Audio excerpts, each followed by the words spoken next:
Hey guys, आज हम पढ़ने वाले हैं अपने इंग्लिश लिटरेचर से दो पोएम्स को, डस्ट ऑफ स्नो और एक fire and ice. So let us start the video.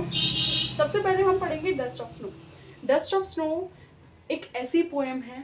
पहली बात तो इसमें राइटर आप जानते हो कौन है। राइटर दोनों ही पोएम्स के राइटर, हम दोनों पोएम्स को एक साथ पढ़ रहे हैं। दोनों ही पोएम्स के राइटर जो हैं वो है रॉबर्ट फ्रॉस्ट। सो इसके राइटर को याद रख लेना, क्योंकि अक्सर एमसीक्यूज में क्वेश्चन पूछे जाते हैं कि राइटर कौन है पोएम का। सो आप लिखोगे डस्ट ऑफ स्नो और फायर एंड आइस, दोनों के ही राइटर एक हैं और वो है रॉबर्ट फ्रॉस्ट। फिर आती है डस्ट ऑफ स्नो की एक्सप्लेनेशन। तो सबसे पहले मैं आपको बताने जा रही हूँ डस्ट ऑफ स्नो की लिटरल एक्सप्लेनेशन, यानी कि जो लिखा है एज इट इज। यहाँ पे पता है डस्ट ऑफ स्नो में पहले मैं आपको एक समरी दे देती हूँ। डस्ट ऑफ स्नो इस पोएम में राइटर ने, यानी कि रॉबर्ट फ्रॉस्ट जो हमारे पोइट हैं, उन्होंने अपने एक दिन के एक इवेंट के बारे में बताया था। एक्चुअली उस दिन उनका मूड थोड़ा ऑफ था, उस दिन वो थोड़े से दुखी थे और फिर तब जा कर के कुछ ऐसे इवेंट हो जाते हैं उनके लाइफ में, उनके उस दिन, कि उनका एकदम से जो वो डिप्रेस्ड मूड था एकदम से वो जॉय में बदल जाता है, एकदम से वो चीयरफुल हो जाते हैं, उनका मूड एकदम से अच्छा हो जाता है। और उसी को उन्होंने इस पोएम में डिपिक्ट किया है। तो आइए पढ़ते हैं। The way a crow shook down on me the dust of snow from a hemlock tree has given my heart a change of mood and saved some part of a day I had ruined। तो बड़ी छोटी सी ये poem है और इसका meaning भी बहुत ही साफ है और बहुत ही इजी है, आपको पढ़ने में बिल्कुल भी परेशानी नहीं होगी। तो द वे अ क्रो, सबसे पहले इन्होंने पहले स्टैंजा में उस इवेंट के बारे में बताया, फिर उसके बाद दूसरे स्टैंजा में इन्होंने बताया कि इनका मूड किस तरीके से चेंज हुआ, इनके इमोशंस किस तरीके से चेंज होते हैं। तो सबसे पहले आता है द वे अ क्रो।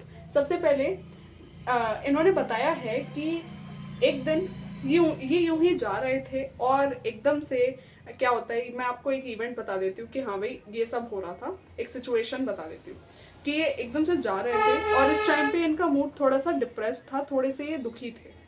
तो उस टाइम पे एकदम से क्रो आता है, एक क्रो आता है और एकदम से वो shook down on me the dust of snow, यानी कि उस टाइम पे बड़ा सर्दियों का मौसम था, एक हेमलॉक ट्री पे बड़ी बर्फ जमी हुई थी।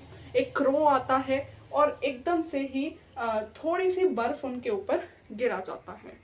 थोड़ा बर्फ को थोड़ा सा हेमलॉक ट्री को उसने शेक किया, जिसकी वजह से स्नो गिर गई। डस्ट ऑफ स्नो यानी कि छोटे छोटे पार्टिकल्स स्नो के।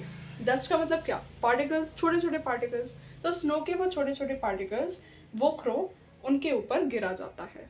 अब ये जो पार्टिकल्स हैं, एकदम से आपको यहाँ पे ना कुछ वर्ड्स हाईलाइट कर देती हूँ और इन हाईलाइटेड वर्ड्स को आपको ध्यान में रखना है। पहला है क्रो, फिर है dust of snow and then a hemlock tree. Hemlock tree किसे कहते हैं? हेमलॉक ट्री एक्चुअली एक ऐसा ट्री होता है जो कि पॉइजनस होता है, जिसके लीव्स जो होती हैं बहुत ज़्यादा पॉइजनस होती हैं और अगर ये गलती से कोई टेस्ट कर ले तो फिर वो सीधा ही मर जाता है।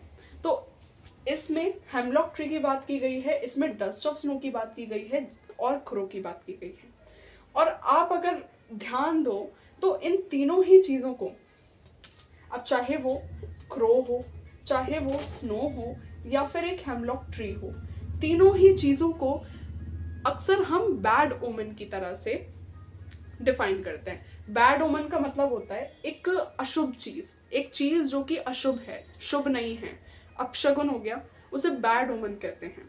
और इनको ना हम अक्सर एक बैड ओमेन, एक अशुभ चीज़ के तरीके से कंसिडर करते हैं। जैसे कि काली बिल्ली है, काली बिल्ली ने रास्ता काट दिया और इसे हम अक्सर कहते हैं कि ये अशुभ है, ये एक बैड ओमेन है। इसी तरीके से हेमलॉक ट्री भी नेगेटिविटी प्रेजेंट करता है, रिप्रेजेंट करता है।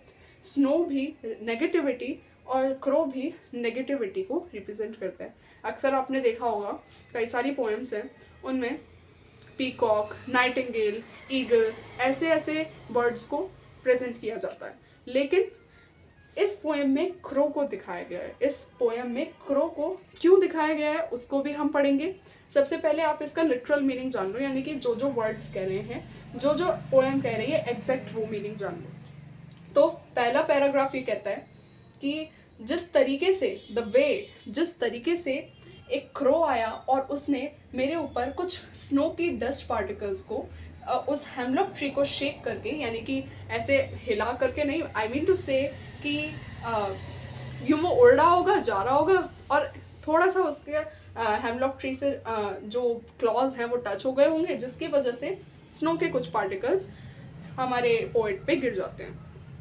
ठीक है, अब सेकेंड स्टैंजा में वो दिखाते हैं कि कैसे उनका एकदम से इमोशन ही चेंज हो गया, जो उनका पूरा का पूरा सुबह से मेंटली वो इम्बैलेंस हो रखे थे, उस तरीके से वो एकदम से ही चीयरफुल हो गए। तो has given my heart a change of mood and saved some part of a day I had ruled। इसमें क्या हुआ कि उन्होंने ये कहा है कि कहीं ना कहीं मेरे जो दिल को है एक मूड चेंज कर दिया।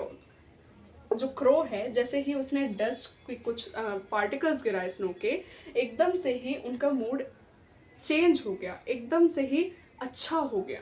जो वो सुबह से बड़े डिप्रेस्ड फील कर रहे थे और बड़ा दुख में थे, बड़ा मेंटली इम्बैलेंस हो रखे थे, अब जाकर के कहीं वो हो गए हैं थोड़े से चीयरफुल। उनके जो मूड में है वो एकदम से बदलाव आ गया है। और हम देख सकते हैं यही आपको इस स्टैंजा में देखने को मिलेगा।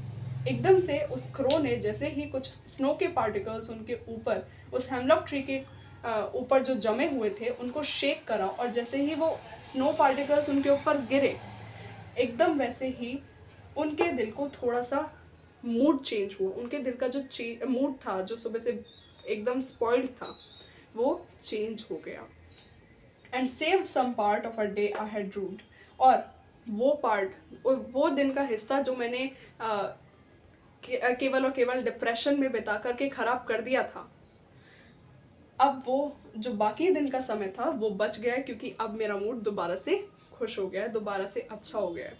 और हमें अपनी लाइफ को हमेशा हैप्पीली जीना चाहिए। इसमें हमारे को इस पोएम में हमें कौन कौन से ऑब्जेक्टिव्स हैं जिन पे ध्यान देना है, ऐसी कौन कौन सी सीख है, जो हमें लेसन्स हैं जो हमें इस पोएम से मिले हैं। 2 लेसन्स मिले हैं और उन दोनों का ही मैं बताती हूँ। ये लास्ट लाइन आपको ध्यान में रहे कि of a day I had rued. Rued का मतलब आपसे पूछा जाता है, तो अक्सर बच्चे पता है रूड का मतलब क्या लिखते हैं? रूंड, आई मीन टू से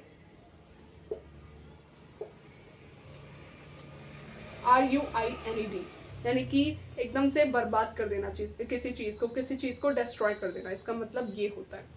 जबकि रूड का मतलब होता है held in regret. Held in regret यानी कि किसी चीज़ को रिग्रेट में फील करना, या फिर किसी चीज़ को रिग्रेट की वजह से